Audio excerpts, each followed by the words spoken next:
1990, and I met many young people in Europe at the time with Oliver, and they were deeply affected by it. But I think it's helped to begin to make the public more aware of the brutality of war, what war does to human beings, the human cost of war, that they're not just numbers and statistics, but these are real human beings.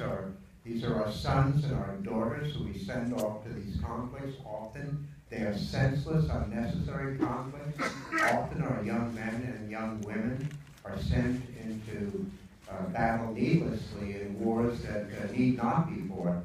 They come home suffering from psychological wounds, physical wounds that they have to live with the rest of their lives. And those mothers and fathers and wives and husbands who lose their loved ones, they are left with the scars of war as well. So I think that, we grew up watching John Wayne movies.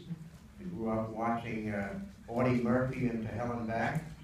And we grew up with films and with Sergeant Rock comic books. And we grew up with a culture and society post-World War II that in many ways romanticized war. And I think that this, in a way, this film, and the book that I wrote, I was in a hospital in the Bronx, overcrowded, rats on the ward, and I had just lost 3/4 of my body. I was 20 years old. I felt devastated. I had sacrificed more than most people do, short of dying.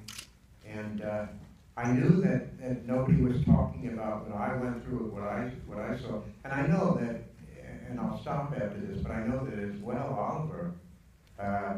Oliver knew when he wrote Platoon, and nobody was talking about what the grunt was going through. Nobody was talking about what it was really like there. And we were not getting the whole truth. There was something about us we felt in some way there had been a great deception, and that we were a generation, the artists that came out of that war, the writers, the filmmakers, we had a great desire to tell the truth. Because of a lie, because of a deception, because of because we feel in many ways we were misled in many ways, and that we needed to tell the truth. In many ways, when I wrote Born on the 4th of July, I felt I was 27, 28 years old. I wrote it in Santa Monica in a month and a half, and I felt as if I was writing my last will and testament, because I really didn't think I'd live to be 30 years old. But I wanted to leave something behind that was true. I wanted people to know what really happened and what it was really like to be in a war, so that perhaps people would understand, and maybe they would think twice before wasting another generation in another senseless war.